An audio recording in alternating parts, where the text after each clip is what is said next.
What's up, guys?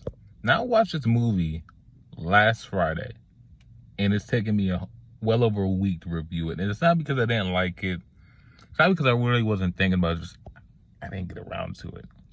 So, Blink Twice is a new movie directed by Zoe Kravitz, starring her husband. I think they're married. If I'm wrong, I'm sorry. But starring her husband, Channing Tatum, starring Naomi Ackel, starring Andrea and Jonah, I hope I'm saying that right. She was just in Hitman with Glenn Powell. Alias Shawshank. She's been in so many great things. I'm sure most people. Honestly, after Channing Tatum, she's probably the most recognizable face in this movie. She was in that movie. She was in that show. I think she was in that show on TBS that ran for a couple years. That was really good. But she's been in a lot of good stuff. And yeah, Blink Twice, the directorial debut for Zoe Kravitz. It clocks in about 1 hour, 45 minutes. It's about Channing Tatum. He plays this character named Slater King. He's this tech, crypto, it's not crypto, but like he's this tech billionaire. It starts a movie with him it starts a movie with the character of Frida, played by Naomi Ackel, and she's scrolling through Twitter, scrolling through Reels, scrolling through whatever while she's on the toilet, and she comes across Slater King's giving a apology video. He messed up, he apologizes, and he's going away, whatever. And then we get to the character of Frida and her friend Jess. They are going to work the job at the gala. Now, something that I'm gonna spoil this right off the bat because I don't really care. I'm just gonna spoil it. So something that tripped me off is okay, so Frida and Jess work at galas, and this is the second one that they've been to that I guess that Slater King's company has done. So if we're to believe that Jess and Slater met the first time, where was Frida, Frida and Slater met the first time, where was Jess? Because it sounds like they've known each other since they're children. So that's why I was I'm really confused about how Jess ties into all that. But going past that, she meets Slater at this one. He invites her to the island. They go to the island. And something that it was so perfect. You know what I mean? They just got drunk and they smoked and this the characters, what we find out towards the end, I assume most of these people knew each other. Most of these people were connected somehow. Because they were just sitting there just doing nothing, and no one ever really talked about doing anything. No one really talked about other than Andrea's character, they never really talked about what they were doing. I think her character's name is Sarah. Other than that, they never really talked about what their goals were or what they had done before.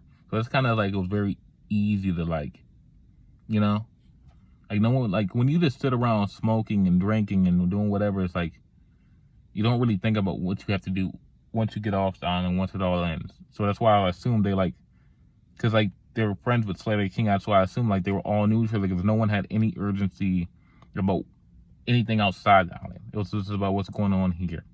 So I think that's why it's very easy to for that. That's why I think it's very believable that everyone's assumed everybody knew each other somehow, some way, because they're all just sitting here with this rich guy, another rich guy, and they're just smoking and drinking. And it's who fucking cares if we're rich, and we're rich adjacent. So when you do find out nobody knew anyone, that's why I think it was a little bit believable. It's not so far-fetched, oh, they just don't know anybody and they will never bring it up. It's very easy to assume from if they're taking them one by one, it's very easy for from an individual standpoint to assume, okay, these people know each other, okay, these people know each other, okay, these people know each other. And if you keep going down the line like that, everyone's going to assume everybody knows each other. No one's going to stop and think, wait, do we all really That's just a little tidbit I had, because they spent a lot of time just doing the same smoking and drinking and smoking. They spent a good 30 minutes doing that in the middle of the movie. And I think for some people that kind of dragged it down. But it's I think that really adds to the shock that how they got him on this island, how they got him in here, And I think the way they unraveled the mystery, I think it could have used a little bit more shot work. Another thing that I'm just going off on the tangent, but another thing that really pissed me off, once they find out Slater's been erasing their memories and this, that, and the third.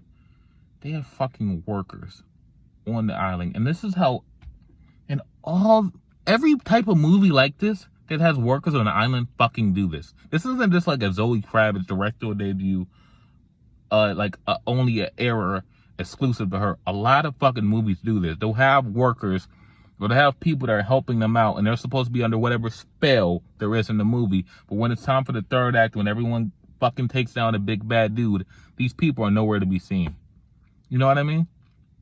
It's like, and like we see the lady that was saying the Red Robin that was trying to give Frida clues at the end, and we see her like laughing when the house is burning down, but like, where the fuck was the 10, 20 dudes that's been bringing them food all day, every day? They don't give a fuck? Either one, they don't give a fuck, which is like a whole nother thing in itself. Or they are under the spell, and if they're under the spell, why aren't they helping him? You know what I mean? Maybe they're just, I don't know, maybe I'm just thinking a little bit too deep on that, but I hate when movies do, like, you have these people, 10 to 20 people, but they just don't, when the third act comes, oh, they're irrelevant, they don't matter. But, and as for the ending, I don't know how much I like the idea, like, I don't really see, like, Frida turned Slater, she erases his memory, and that kind of goes back to, like, what Slater was saying, sometimes it's better to forget, blah, blah, blah, blah, you know? But, like, I don't know how I feel about her that's using that stuff on him and then making him like, her puppet and whatever, but I don't know how I feel about it ending.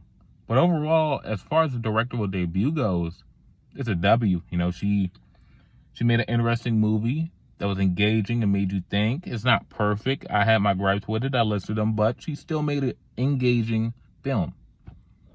And that's all you can ask for from a director. So, yeah, I'm going to give Blink Twice a 6.5 out of 10. Like I said, it has its problems, but, you know, as far as directorial debuts goes, it's a thumbs up. So, Blink Twice, 6.5 out of 10. Peace.